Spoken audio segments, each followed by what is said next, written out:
Good morning, good afternoon, and good evening, depending on where you are joining us from. My name is Abby Lester. I'm the director of the JDC Global Archives. We are especially heartened to see so many of you have joined us this week when we commemorated Yom HaShoah. Our topic for today is fitting during this time of reflection and remembrance of the Holocaust. First, a few words about the archives. The JDC Archives, with locations in both New York and Jerusalem, houses the records of the American Jewish Joint Distribution Committee since its creation over 100 years ago. The Archives is an unparalleled repository of modern Jewish history. Its vast holdings document JDC's global humanitarian mission, activities, and partnerships from World War I to the present, and in so doing provides an exceptional perspective on JDC's global humanitarian work in over 90 countries. One of the most important repositories in the world for the study of modern Jewish history, visiting scholars from around the world utilize our unique offerings for their research, as do publishers, journalists, genealogists, curators, filmmakers, and others. To support scholarly research in our collections, we also offer fellowships funded by generous donors. I'm very pleased today to welcome and thank our co-sponsor for the webinar, the Jewish Book Council. The Jewish Book Council is a nonprofit that aims to enrich, educate, and strengthen community through Jewish literature. Each year, the Jewish Book Council reaches more than 500,000 readers with weekly reviews and essays, arranges 1,400 Jewish literary programs, publishes the literary journal Paper Brigade, presents the National Jewish Book Awards, and provides discussion resources to over 2,000 book clubs, among other activities. You can visit their website to learn more about all of their programs and resources. Our first speaker today is Dr. Elizabeth Barry White, recently retired from the United States Holocaust Memorial Museum, where she served as historian and research director for the Museum Center for the Preservation of Genocide. Prior to working for the USHMM, Dr. White spent a career at the United States Department of Justice, working on investigations and prosecutions of Nazi criminals and other human rights violators. She served as Deputy Director and Chief Historian of the Office of Special Investigations and as Deputy Chief and Chief Historian of the Human Rights and Special Prosecutions Section. Our second speaker, Dr. Joanna Sliwa, is a historian at the Conference on Jewish Material Claims Against Germany, also known as the Claims Conference in New York, where she also administers academic programs. She previously worked at the JDC Archives and at the Museum of Jewish Heritage, a living memorial to the Holocaust. She has taught Holocaust and Jewish history at Kean University and at Rutgers University. Her first book, Jewish Childhood in Krakow, A Micro-History of the Holocaust, won the 2020 Ernst Frankel Prize awarded by the Wiener Holocaust Library. Today, Dr. White and Dr. Sliwa will talk about their recently published book, The Counterfeit Countess, the Jewish woman who rescued thousands of Poles during the Holocaust. The format is as follows. Dr. Sliwa and Dr. White will present for about 35 minutes. We will then entertain questions for 15 minutes. Please note your microphones are turned off and we'll take questions only via the Q&A function. And you can send questions at any time during the lecture. Dr. Sliwa and Dr. White will now start their presentation. Thank you, Abby, for this wonderful, generous introduction. Barry and I are grateful to all those in the audience, to all the viewers, for choosing this program in observance of Yom HaShoah. We would like to thank the JDC Archives and the Jewish Book Council for their interest in our book and for partnering for this event. I am grateful to Dr. Isabella Rohr, the Deputy Director of the JDC Archives, for her support when she and I first discussed the idea for this program. As Abby mentioned, I used to work at the JDC, so the JDC holds a very special place for me. And the JDC Entwine program for young Jewish professionals also allowed me to travel to connect with Jewish communities abroad and experience JDC's wide-ranging work. Barry and I are honored that this Yom HaShoah, we could tell you about Yanina Melberg, a Jewish woman, a Holocaust survivor, and a heroine whose story of survival and resistance during World War II was so astonishing that it almost remained unknown. records that we found in the JDC archives led us to a treasure trove of information about Janina. In summer 1948, JDC offices in Poland, France, and Sweden exchanged letters with the US-based United Service for New Americans about the emigration of Henry Melberg and a woman who was mysteriously identified as his wife, or Mrs. Melberg. And this secrecy was necessary. Before the war, here you see the photograph of Janina. So before the war, she had been Dr. Pepi Melberg. She was a mathematician and a Jew. To survive the Holocaust, she assumed a false identity. As Countess Janina Suchodolska, a Polish Catholic, she joined the Polish resistance and the Polish Relief Organization. She continued to use this identity after the war when she was appointed as the deputy director of Poland's National Social Welfare Organization. Janina was careful not to reveal her true identity or that she had been a member of the anti-communist resistance. She did not want to compromise her and her husband's chances of leaving Poland. Henry, her husband, and you see his photograph here, he also survived the Holocaust under the false identity of a Polish count. And after the war, he returned to his real name and became a philosophy professor. And the image that you see here, it's from the University of Łódź, where he taught, and it's kind of like his bio that is included in his university records. Henry's lectures at the university were monitored by the Communist Secret Service. Henry wished for more academic freedom and personal freedom. And Janina really longed to resume her pre-war career as a mathematician. In her official role after the war, Janina oversaw the reception of American gifts in Poland. And that in turn facilitated her contacts with the JDC Warsaw office. And on this slide, you see two documents from the JDC archives that have Janina's signature on this, but as Janina Suchodolska, her false identity. She also traveled extensively, both domestically and internationally. In 1948, Janina arrived in the United States as part of her United Nations fellowship. And American newspapers in cities that she visited took note of this important Polish official. And while she intended to learn about American approaches to childcare, Janina's real purpose for going to the US was to secure a university position for her husband. On her return to Poland, Janina met with JDC staff in Stockholm to discuss her and Henry's emigration plan.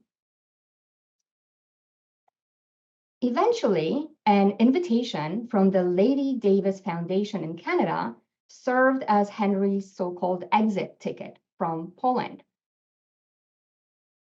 In spring 1949, with Henry settled in Toronto, it was Janina's turn to leave Poland. And this time, the JDC office in Brussels was supposed to help. Janina was scheduled to travel to Belgium for business in March 1949.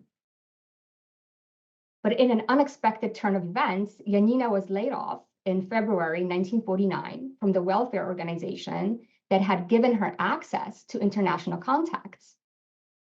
It wasn't that she was a bad employee, it was just that the government liquidated the organization. And Janina, at that moment, saw a window of opportunity for herself to leave Poland. As a government employee, she knew that she would not receive permission to exit the country. So in August 1950, she escaped from Poland and reached the British sector of Berlin. She received help from Canadian organizations and reunited with Henry in Toronto in 1950. And you see their photographs, the photographs of them right here.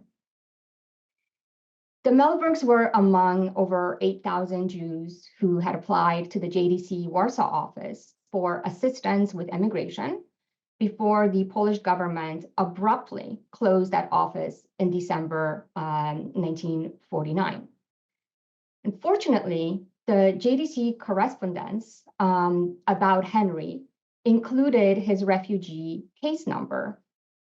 And this led me to Henry's personal file held at the YIVO Institute for Jewish Research and to records at the Ontario Jewish Archive in Canada. And all these documents provided proof of Janina's identity and explained what happened to the Mellbergs. And here you see an excerpt from the document that we found at the YIVO Institute for Jewish Research that confirmed that Janina Suchodolska was Janina Mellberg. Janina Mellberg underwent several reinventions, but she kept the name Janina, which she started using during the Holocaust. And that is why Barry and I will refer to her by that name for the rest of this talk. Barry and I uncovered fascinating information about Janina's pre-war life. She grew up in a small town in the multi-ethnic, multi-religious, multilingual borderlands in what today is Ukraine. The area used to be part of Poland between the two world wars. Janina's father was a wealthy landowner who mingled with the Polish nobility. This upbringing allowed Janina to absorb the languages, the mannerisms, and the customs of the upper classes. She was also gifted in math. In the early 1920s, she studied at the university in Lviv, today Lviv, Ukraine, under two of Europe's leading mathematicians.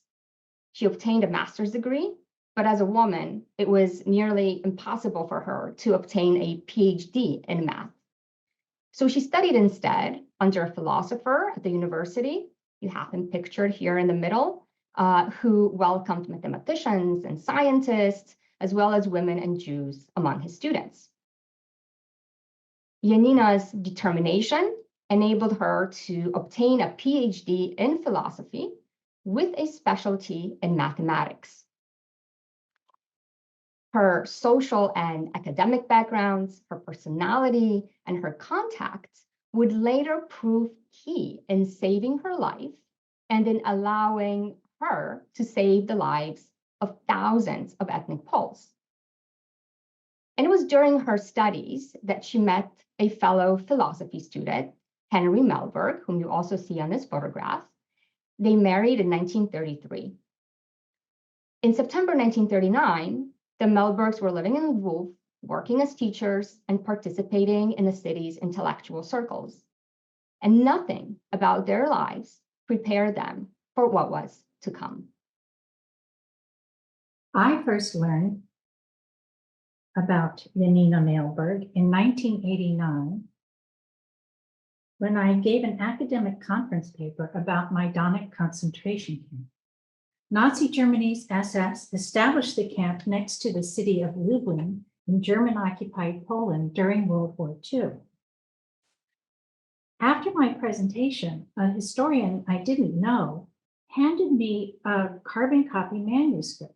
He said it was the memoir of Polish-Jewish mathematician Janina Mellberg, who helped prisoners at Majdanek while pretending to be a Polish Christian aristocrat. So the story I read in that memoir left me utterly astonished. Janina Mellberg claimed that under the false identity of the Countess Suchodolska, she became an official of a Polish welfare organization for which she negotiated with Nazi and SS officials in Lublin. At Majdanek, she persuaded the SS to let her organization deliver massive quantities of food for thousands of prisoners. In this slide, you can see that Majdanek had 5 prisoner compounds that are marked as fields 1 through 5 there. Janina claimed that the SS let her bring her deliveries up to the gate of each one of those compounds, and that she used those deliveries to smuggle messages and supplies to members of the resistance imprisoned in the camp, because she was also an officer in the home army of the Polish resistance. Now, as a historian of Majdanek, I had to question this story. It was unlike any of the easily hundreds of Holocaust survivor stories that I've come across in my work. Of course, each of those stories had amazed me with its account of courage and resilience, but still, I knew that Lublin was the headquarters of Operation Reinhardt, the largest mass murder operation of the Holocaust. The SS gassed most of its 1.7 million victims in the killing centers of Belzec, Sobibor, and Treblinka. But at least 63,000 of its victims were murdered in Majdanek's gas chambers and shooting pits. The smoke you see in this slide is rising above Majdanek from the incineration of thousands of Jewish bodies. According to her memoir, Janina knew what was happening to Jews at Majdanek. So it is claimed that as a Jewish woman, she had dared to enter this den of mass murder almost daily, and to smuggle contraband under the noses of the SS seemed almost too fantastic to me to be true. And I had no way to verify the memoir then. Both the Mailbergs had died. They had no children. There were no documents I could access then. I probably couldn't read them because I don't know Polish. So years passed, Funk died, and no other historian seemed to find this memoir, which was in a couple of archives. The story really haunted me, and I wondered if I had a responsibility to verify the memoir. In 2018, I sent it to Joanna, and she, after reading it, immediately offered to partner with me to investigate Janina's life. Together, we were able to corroborate Janina's claims in the memoir, which then made us realize that we had a truly exceptional and important story in our hands. We resolved to make that story known to the world. Janina's memoir begins on the first day of World War II and ends in July 1944. In September 1939, Nazi Germany and the Soviet Union divided Poland. As you can see, Lvov fell to the Soviets. The Mailbergs survived the communist terror, only to face a far worse one when German forces entered Lvov in June 1941. With German approval, the Ukrainian population carried out a pogrom against their Jewish neighbors, murdering thousands. Henry and Janina managed to survive this first pogrom, but they continued to face the constant threat of violence and murder. When the Germans ordered all of Lvov's 100,000 Jews to move into a ghetto, the Mailbergs understood that death awaited them there. At the last moment, they were rescued by Janina's old family friend, Count Andrzej Szkynski. He came to Lvov on the first civilian train from the city of Lublin. He was serving there in the resistance, and he assured the Mailbergs that if they could get back to Lublin with him, he would be able to get them false identity papers as Polish Christians. Here you can see Count Szkynski, this from long after World War II. On the left, he's marrying his fourth wife. The Mailbergs' journey to Lublin was very dangerous because as Jews, they were not allowed to travel on public transport. After 3 anxious days, they finally got to the train station in Lublin, only to have a German policeman accost Henry and accuse him of breaking a regulation. Janina sprang into action. Mustering all her courage, she confronted that policeman and in her flawless German insisted that he release Henry. And he did. That incident marked the start of her transformation into the Countess. It taught her the secret for dealing with Nazi officials. Always stay cool and composed and never betray any sign of fear. Szkynski obtained false identity papers for the Mailbergs as Countess Janina and Count Piotr Suchodolski. Still, even as ethnic Poles, Janina realized that she and Henry were not safe. Germany's Nazi leaders aimed to install a racist new order in Europe, one in which there would be no Jews, and tens of millions of Slavs would be made to disappear too, including the vast majority of Poles. German-occupied Poland became the laboratory for the Nazis to develop and test their racist policies. In just the last 4 months of 1939, the Germans shot about 40,000 ethnic Poles and 7,000 Polish Jews as part of a plan to eliminate Poland's intelligentsia. A massive ethnic cleansing campaign followed in the area of Western Poland that Germany annexed. The Germans forcibly deported hundreds of thousands of Poles and Jews into the part of occupied Poland that you can see in this slide marked as the general government. Lublin was both a city in the general government and one of its 5 districts. The Germans systematically destroyed Poland's cultural and national treasures, subjected Poles to a system of apartheid and starvation rations, and abducted more than 2 million Poles to perform forced labor, in addition to conducting bloody reprisal actions and ethnic cleansing campaigns. Polish Jews, of course, suffered even worse. By the time the Mailbergs arrived in Lublin, its 40,000 Jews had been confined for 9 months in a tiny ghetto where they were dying of starvation and disease. Here you can see a couple of shots for photos from the ghetto. In mid-March 1942, Janina, along with all of the residents of Lublin, witnessed the start of Operation Reinhardt with the bloody deportation action that sent 28,000 Jews to Belzec. Within weeks, Poles living near Belzec reported that the Germans were murdering all of the thousands of Jews who were being sent there daily. Around that same time, Henry narrowly escaped a Gestapo raid to take Polish men for forced labor. If he were taken, a physical exam would reveal that he was a Jew. Janina realized that the odds that she and Henry were going to survive the war were slim. So she resolved to devote whatever time she had left to resisting her nation's occupiers and rescuing its victims. Count Szkrinski sponsored Janina's membership in the Home Army, which was the military wing of the Polish underground state. Szkrinski was also the top official in Lublin district of the Main Welfare Council, which was usually known as the RGO from its Polish initials. This was an organization that the Germans allowed to aid ethnic Poles, so not Jews. The RGO ran soup kitchens, orphanages, and clinics, supplied food and medicines for Poles in prisons, transit camps, and labor camps, and found shelter for the victims of ethnic cleansing campaigns. Szkrinski hired Janina to be his right hand in the RGO. It was in 1943 that the RGO finally got permission to supply food and medicines for Polish prisoners at Majdanek.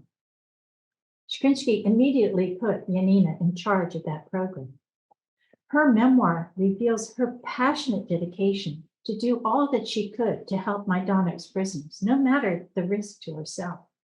It seems from her memoir that she never accepted no as a final answer. By 1944, she was able to deliver enough food to add 1,200 calories to the Polish prisoners' daily diet. And she was smuggling in contraband ranging from books to medical devices to weapons to aid in an escape. I want to read an excerpt now that gives a sense of how Janina dealt with German officials. The RGO was supposed to be able to deliver medicines to Majdanek, but the chief physician there refused to meet with Janina or tell her what medicines she could deliver. So Janina went to visit the medical superintendent for the whole district of Lublin. She told him that there was a typhus epidemic in Majdanek that threatened the residents of Lublin, including German soldiers stationed there. The superintendent then ordered Majdanek's chief physician, Dr. Max Blanka, to meet with Janina the next day. As was typical of her meetings with the German officials, Janina arrived at the appointed time and then was left to wait. Eventually, A rather young, attractive man arrived and motioned her to enter an office. "What do you want to see me about?" Blanca barked impatiently, as if he doesn't know, Janina thought. But she patiently explained the purpose of the RGO, Florstedt's agreement that it could provide medicines to the camp, and the medical superintendent's instruction that she meet with the camp doctor. Blanca continued to feign ignorance. When she mentioned the typhus epidemic, however, he exploded. "There is no typhus epidemic in this camp," he thundered. "And as for your other concerns, I'm not in the least interested in the welfare of Poles." Blanca's fury alarmed Janina, and she wondered whether he could have her arrested. Stilling her nerves, she said, "I have come to offer, on behalf of my organization, a shipment of serum against typhus for all the inmates of Majdanek. We have been delivering food parcels for the prisoners, authorized by Gestapo headquarters." She placed a tiny stress on the words authorized in Gestapo. "We also take some care of prisoners when they are released, and having heard that there were typhus cases at Majdanek, we thought we would like to protect the camp's inmates." "Doesn't your committee have any better causes than to help these scoundrels?" Blanca demanded. "What's the matter with you charity ladies? Don't you think that if serum were necessary, I, the chief physician here, would see to it that we got it? Anyway, the typhus cases are all quarantined, and the other inmates have no contact with them." Janina lowered her eyes and kept silent. Blanca's bullying was not going to deter her. If he refused the serum, she would just go back to the superintendent. That thought apparently occurred to Blanca as well. After a pause, he said in a milder tone, "Of course, if your committee happens to have the serum, it wouldn't be bad to give it to the prisoners, preventatively, just as prophylaxis, you understand." "That seems a good idea," she responded. "Even with the greatest care in quarantine," he went on, "lice can travel from barrack to barrack, so maybe it's as well to inoculate them all and be done with it." The outcome of this meeting was that the RGO received authorization not only to provide typhus serum, but to make regular deliveries of medicines to Majdanek. Janina's memoir contains many examples of how she tried to help Polish victims of German actions, not only in Majdanek, but throughout Lublin district. We found additional examples in wartime records and archives.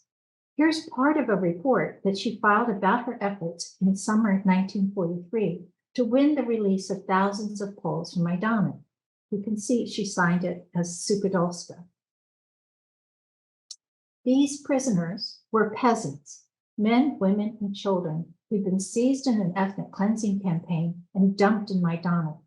The SS very quickly sent off the able-bodied adults for forced labor in the Reich, leaving the rest, mainly children and the infirm, to languish in the camp. Within weeks, they were rapidly dying from the horrific conditions there. Janina won the agreement of the SS to release 3,600 of those Polish peasants into the RGO's care. In the end, though, only 2,106 were released, and nearly 200 died within just 2 days, more than half of them children. Janina makes no mention of this in her memoir, or of other times when she won the release of thousands of prisoners. Based just on wartime records, we documented that Janina negotiated the release from captivity of more than 9,700 Poles. How many more survived with the help of her relief and resistance activities is impossible to calculate.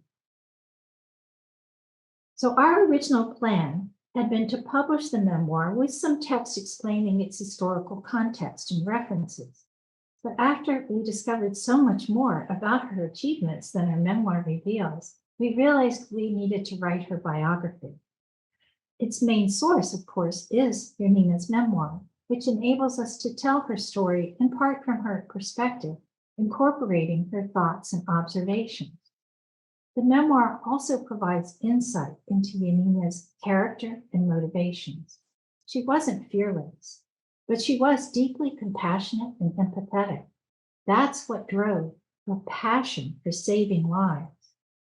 Henry wrote that Janina's actions were guided by a simple mathematical principle: one life has a lesser value than multiple lives, and her own life, if she survived without seeking to save others, would have no value.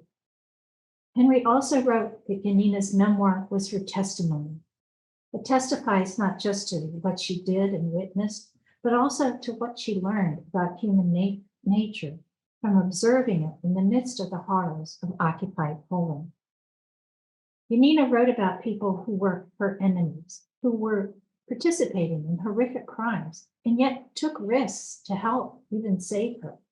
And she was well aware that some of the Poles who risked their lives alongside her, whom she rescued, who lit candles and said prayers for the safety of Countess, might have despised her, or even done worse if they had known that she was a Jew. Her specialty as a mathematician was probability, and she was continually calculating the risks and chances for success of her actions. She found that she couldn't predict whether someone would help or harm her in a given situation based only on that person's ethnicity, religion, or ideology. And she came to understand that none of us is completely defined by either the worst or the best that we do. So she decided for herself not to judge, but approached each person as a fellow member of what she called the vast suffering human family. And if they were suffering, then she considered it her human duty to relieve their suffering. Janina's memoir is an invaluable testimony of one woman's survival during the Holocaust. And from it, we learn how her rescue was arranged and how she in turn arranged the rescue of others. We learn about her motivations to endanger her life even more to help those whom she could, non-Jewish Poles. And only then, she reasoned, did her life and survival have a purpose. After the war, Janina did not speak about her survival during the Holocaust or her actions on behalf of Poles. A reader of her memoir would not even know how exceptional her life was after World War II. When Janina arrived in Toronto in fall 1950, she reinvented herself as Dr. Josefa, later Josephine, Janina Melberg, a mathematician 10 years younger than her actual age. And you see here on this slide photographs of her teaching a class at the Illinois Institute of Technology.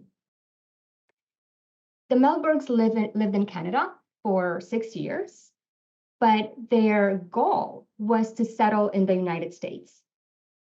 Chicago offered them better professional opportunities. Henry became a philosophy professor at the University of Chicago, and Janina found a position with the university's Institute for System Research. This was an offshoot of the Manhattan Project that had developed the atomic bomb. In the 1960s, she became a tenured full professor of mathematics at the Illinois Institute of Technology. So that's why we received this, we accessed this photograph. And this was an unusual position for a woman at that time. But Janina used her position to support other women in the sciences and create professional societies to advance the fields of mathematics and engineering. Her expertise earned her a speaking invitation at a conference that was convened by a physicist and chemist, Edward Teller, known as the father of the hydrogen bomb. Janina was the only woman to attend that event. We spoke with her former students who remembered Janina fondly, but they had no idea about her activities during World War II or that she was a Jew. To them, to these students, Janina was an elegant Polish lady, a kind person, and a fantastic scholar. Not long before her death in 1969, Janina recorded in her memoir some of what she did and witnessed during the Holocaust. After she died, Henry translated the text from Polish to English, hoping to get it published.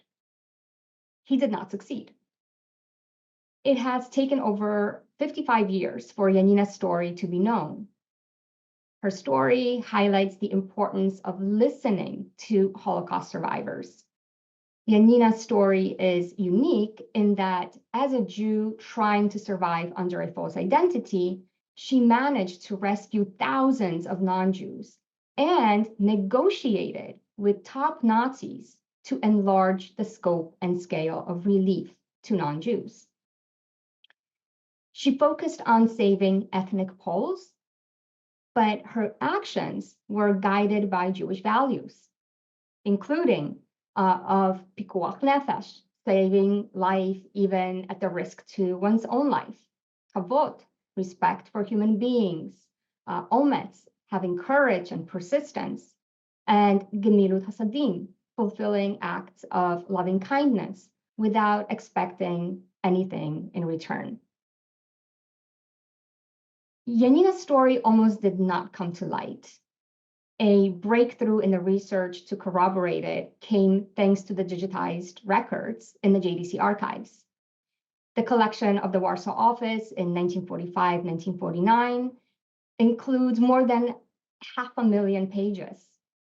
And they detailed JDC's efforts to help Jewish survivors in Poland and their children.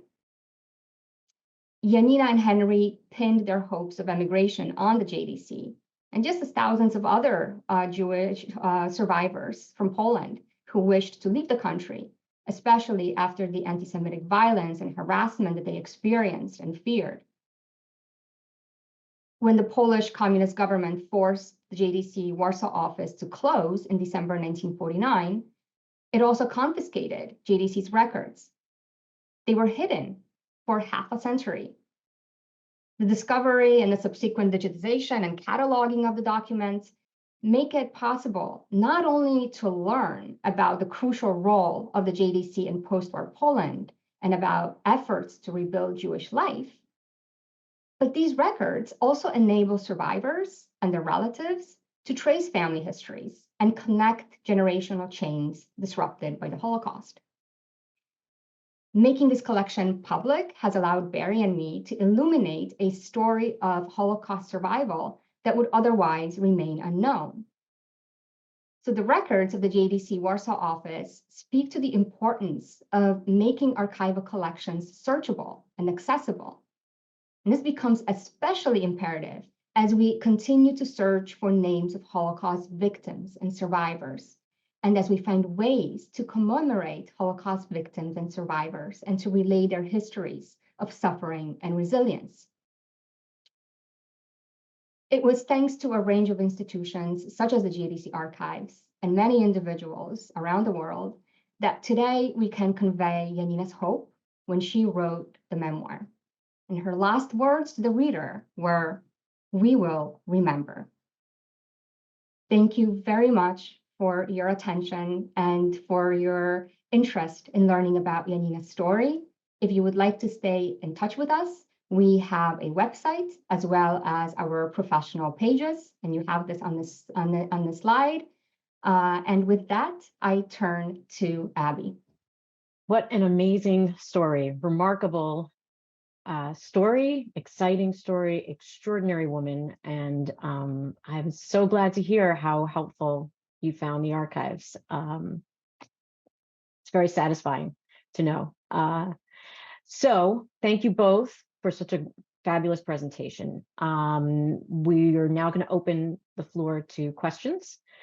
And it's just a reminder that everyone's microphones are turned off, and we will take questions via the Q&A function. The first one question: did Janina hide the fact that she was Jewish while living in Chicago? So I guess later in life. I think she was just not open about it. If her students didn't know, I mean, her students who came to her apartment, to her and Henry's apartment, to engage in academic discussions about philosophy and physics and so on, and they did not have this inkling even that she was Jewish. However, Janina was active in a Jewish environment. From some records, we understand that she was active in a local Jewish community, perhaps not the synagogue. But her friends in Chicago were Holocaust survivors from Lviv, whom she had known before the war. What happened to her family during the war? We know now about her and her husband, but what happened to her family? This is the part of information that we are still trying to piece together. And so events such as this one are our hope that we will connect with Janina's distant relatives and to find out what happened to her, to her relatives. We do know that her father died during World War I. Her mother died in 1933, so before the war, of course. We learned that Janina had at least two sisters, who immigrated to South America, to Argentina and Uruguay. One of those sisters immigrated before World War II. The other one, we were not able to find that information. And an interesting fact is that when Janina passed away in 1969, before she passed away, her sister, Bluma, who went by the name Antonina, arrived from Uruguay in Chicago. And after Janina passed away, Antonina married Henry. So that is an interesting fact, right? But we know in Jewish tradition that is not unusual. And interestingly, of course, like Barry mentioned, Janina and Henry did not have children, and neither did Bluma Antonina or Clara, the other sister. So I'm then extrapolating, there are no descendants for you to be in touch with necessarily. Well, there are no descendants, like children of the Melbergs. However, we were able to connect with a niece of this is Henry had two surviving brothers, and one of the brothers had two daughters, and we were able to connect with one of them. She lives in London, and we had a wonderful meeting where she confirmed a lot of the information that we had about Janina, and she said everything that you know about her is true. In fact, the niece lived with the Melbergs in Chicago when she was going to school there, but she said she never had the full story, the full picture of what her aunt did during the war. Amazing. There's a question here, and I think you touched on it a little bit, but will you continue to search the archives or a variety of archives for other people like Janina? I mean, this to me feels like a once in a lifetime find and story, but maybe you'll come across others. Well, I mean, we are obsessed with Janina, so we continue to look for information about her. And as Joanna said, we hope that maybe as a result of talking to people about her, and letting people know her story, we'll be able to find more information. We have found a little bit more, like talking to that niece, since we wrote the book. We're not looking to tell other stories, but not ruling it out either. Can you give me a sense, Barry, remind me how long it's taken from when you first found the story of Janina to now, to the publication? Well, as I said, in 1989 is when Professor Funk gave me the carbon copy of the memoir, and he was giving other copies to archives then. Then after I started working for the United States Holocaust Memorial Museum, it gave me some access to really dig some into who Janina was. And so it was in 2017, I tracked down Henry's PhD student who put me in touch with eventually 3 scholars in Poland who helped me figure out that Janina was born 10 years younger than she actually claimed to have been in her US immigration records, which I got through a Freedom of Information Act. Finally, I found a reference in a 1975 book review that made me think that she may have been the Countess. So that's when I contacted Joanna. That was 2018. And then we turned in the manuscript on September 1st, 2022. So Really just an amazing story. What inspires you most about her story, and what are the biggest lessons maybe for this moment in time that both of you can take away from this? I think there are many lessons to take from Janina's story. I think the major lesson in the process of researching the book and then working on the book was the realization how much we need this history. There was very little knowledge, there is still not enough knowledge about what the ethnic Poles, the non-Jewish Poles, went through during the war. And this lack of knowledge or understanding, I think, leads into these dangerous and really unhelpful discussions about competitive suffering, like who suffered more. And I think this story illuminates many of the aspects of this complicated history.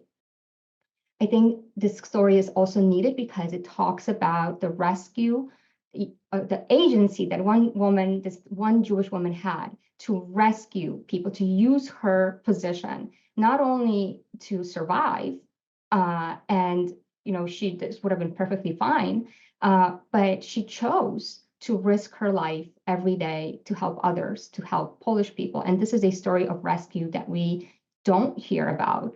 We hear about non-Jews rescuing Jews, but not about Jews rescuing Poles or non-Jews. And I think the story has a potential to build bridges between Poles and Jews in particular, especially in the fraught reality that resisted for the past, in the past years. So I really hope that this will contribute to a more helpful discussion about Polish-Jewish relations during the war and after the war as well. I find so inspiring in Nina personally and from her memoir is that she was not fearless. She was often afraid and paranoid, but she was so deeply compassionate, and her empathy really helped her understand what prisoners like at Majdanek, that they needed more than just food to survive. They needed hope. And so she tried to find ways to provide that to them. So, for example, she got permission to deliver decorated Christmas trees and Easter eggs to the camp so that the Polish prisoners could celebrate those holidays. And at Christmas, she rallied the population of Lublin to come up with wonderful treats, despite the fact that they were all on starvation rations. And she was able to get those to those prisoners in Majdanek. Christmas was a deeply spiritual experience for many of them. The ones who survived always talked about it in their statements, because it really let them know that they were not forgotten, and that people cared enough to make sacrifices and take risks to help them, and it gave them hope.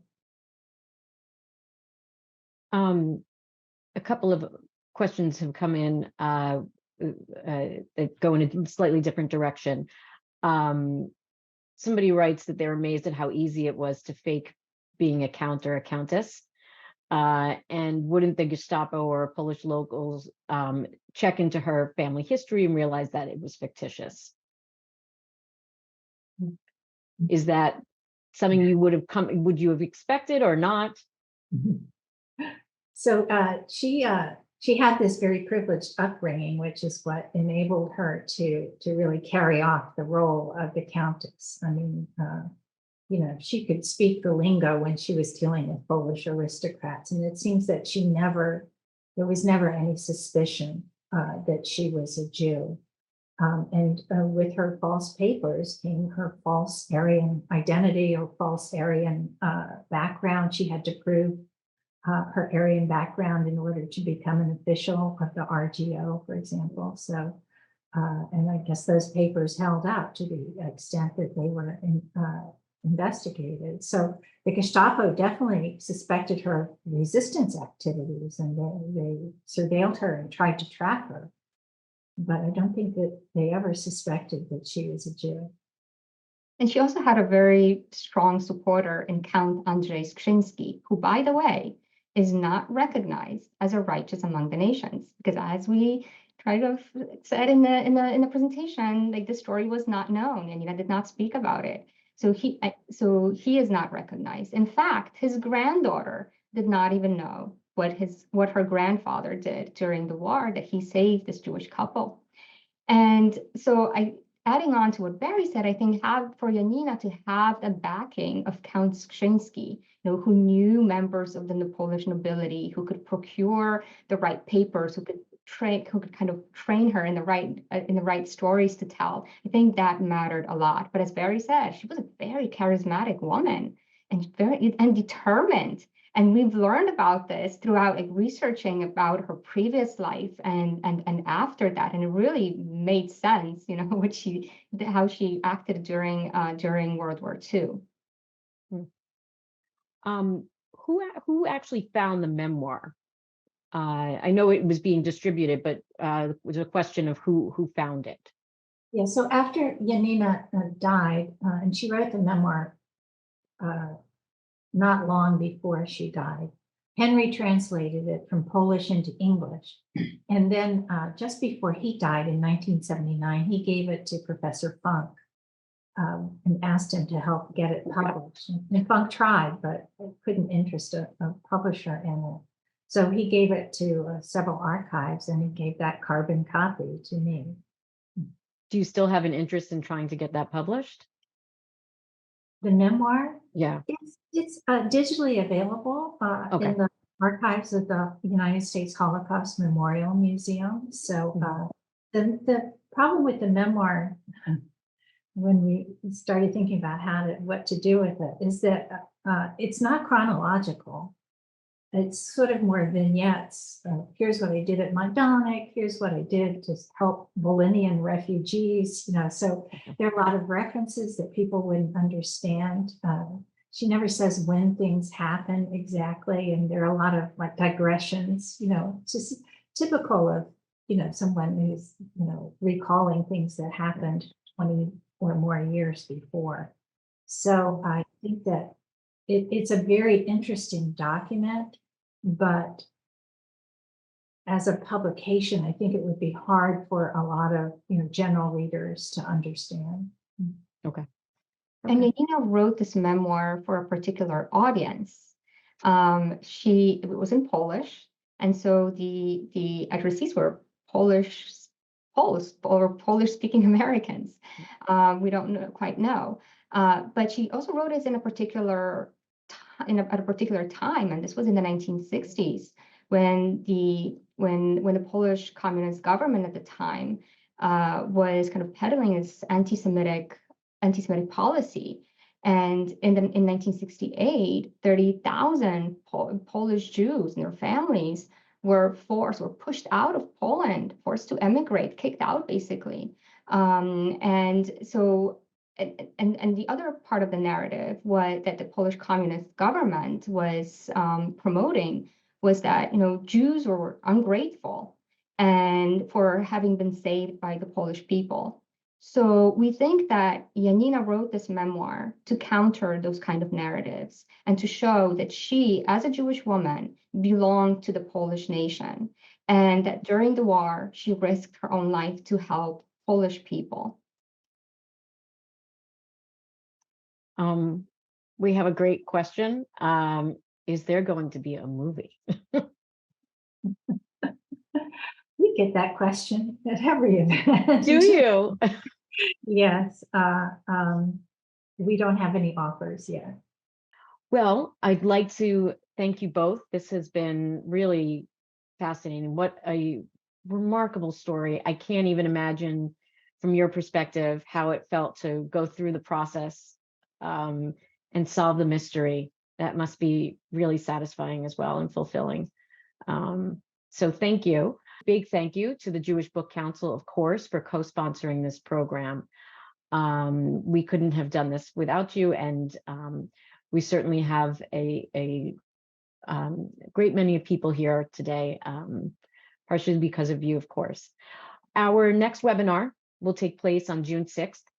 Julia Schulte-Verning, who is the recipient of the Bernard and Molly Stoyer JDC Archives Fellowship for 2023-2024, will give a lecture entitled A Sanatorium for the Future, Tuberculosis, Jewish Organizations, and the State in Decolonizing Morocco. Invitations are going to be sent out next week, and you can register for it on the JDC Archives website, and there'll be a link put in the chat as well. We hope many of you will be able to join us. Please also sign up for our e-newsletter if you would like to be added to our mailing list to attend more of these public programs. And thank you again, Dr. Sliwa and Dr. White for your work, as well as speaking with us today. It was wonderful to see the connection with JDC.